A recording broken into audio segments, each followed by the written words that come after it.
मैं, खलनायिका, सभी नायिकाओं को लुभाऊंगी। सी 3। एक जबरदस्त चुंबन। अध्याय 3। एक जबरदस्त चुंबन। उसने अपना दिमाग खपाया और यह समझने की कोशिश की कि आखिर इस गड़बड़ी का कारण क्या था। उसे जो कुछ भी अस्पष्ट रूप से याद था, उसके अनुसार लेखक को कोसने और भाग्य को कोसने के बीच वेरेना 8 महिलाओं के भाग्य से बंधी हुई थी। 8 क्यों, कौन जाने, कैसे, ये भी एक रहस्य है। लेकिन इसका मतलब क्या था? इसका मतलब ये था कि उसका प्रेम जीवन वास्तव में सहनशीलता की परीक्षा था। उपन्यास की एक पंक्ति उसके दिमाग में गूंजने लगी, जिसे वेरेना को श्राप देने वाले व्यक्ति ने कहा था, जिसे वेरेना ने अपने और महिलाओं के बीच लड़ाई के बीच में दोहराया। यदि आप प्रेम को एक खेल के रूप में देखते हैं, तो आप सबसे बड़े मूर्ख होंगे। आप 8 लोगों के बीच हमेशा प्यार की तलाश में रहेंगे, लेकिन ये कभी आपका नहीं होगा। यदि आप उनका दिल नहीं जीत पाते, तो आप मर जाएंगे और फिर से प्रयास करेंगे। बहुत बढ़िया, बस शानदार। इसका मूलतः यह अर्थ था कि जीवित रहने के लिए उसे जोड़ों को तोड़ना होगा और उनमें से कम एक पुरुष को चुराना होगा। मुख्य पुरुष पात्रों को चुराना। समस्या क्या है? मुख्य पुरुष पात्रों के पास एक सामूहिक मस्तिष्क कोशिका होती है, और वह नायिकाओं की होती है। इससे कोई फर्क नहीं पड़ता था कि वह क्या करती थी, कितनी बार वह उन्हें लुभाने की कोशिश करती थी, या यहाँ तक कि अगर वह उनके पूरे वंश को मोहित कर लेती थी, तो भी वे पुरुष हमेशा, अनिवार्य रूप से, बिना असफल हुए, नायिकाओं के प्यार में पड़ जाते थे। और वह कब असफल हुई?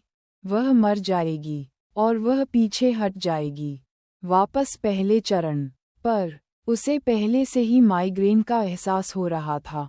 तुम्हें आभारी होना चाहिए, वेरेना। तुम्हारे शर्मनाक व्यवहार के बाद भी, मैं अभी भी खुद को इतना दयालु पाता हूँ कि तुम्हें अपने साथ खड़ा होने देता हूँ। पेट्रा, जो अब वेरेना बन चुकी थी, ने पलकें झपकाईं और सिर झुकाया। दयालु?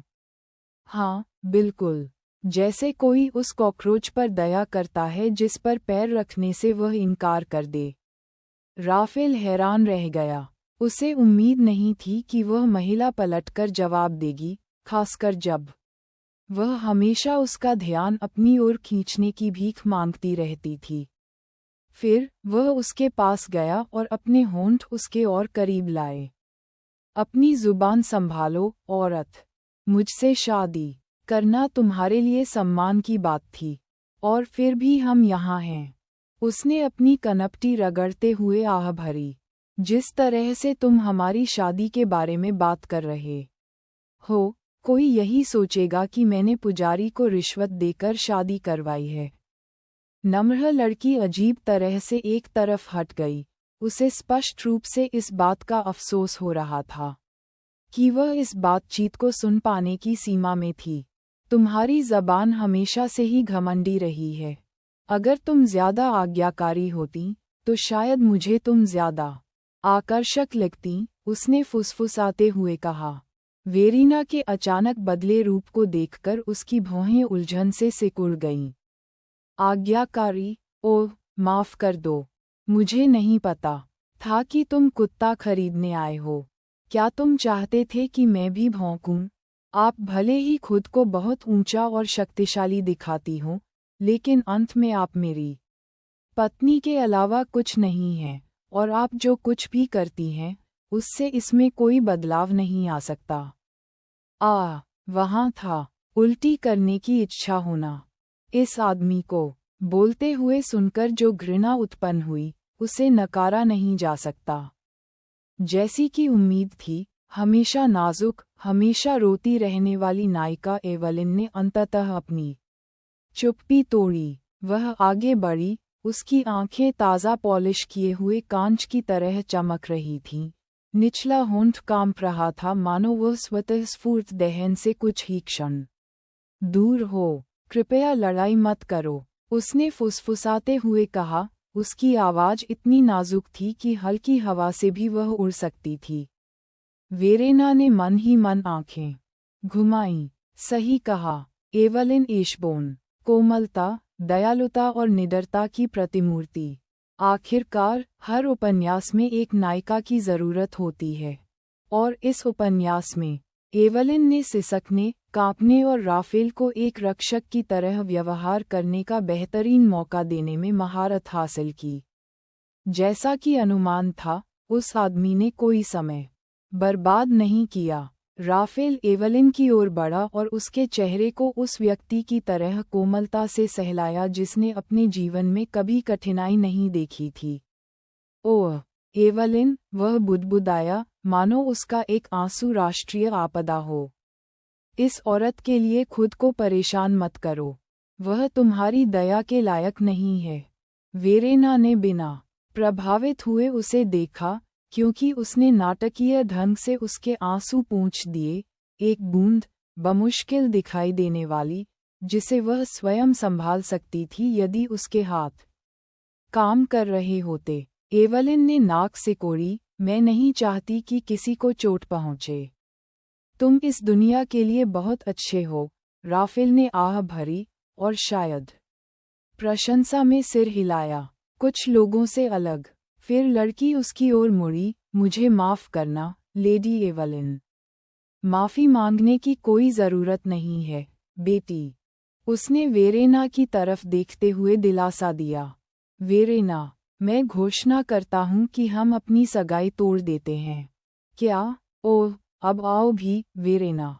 ईर्ष्या एक खतरनाक चीज़ है और इसने तुम्हें लेडी एवलिन को चोट पहुंचाई है।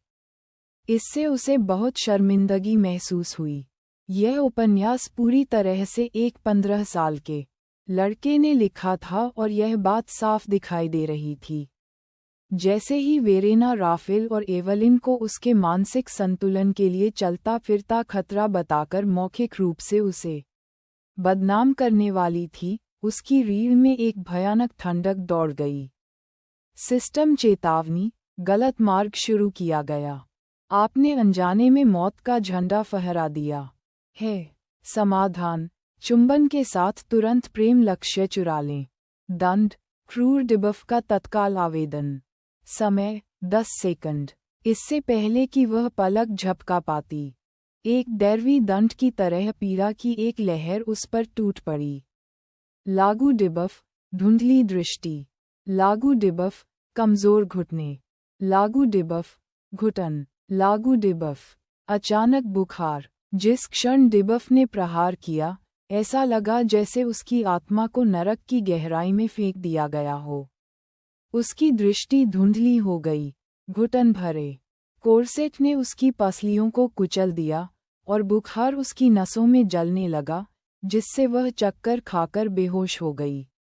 उसके घुटने मुड़ गए थे, उसे सहारा देने से इनकार कर रहे थे, और हर सांस में ऐसा महसूस हो रहा था जैसे वह पिघली हुई हवा अंदर ले रही हो।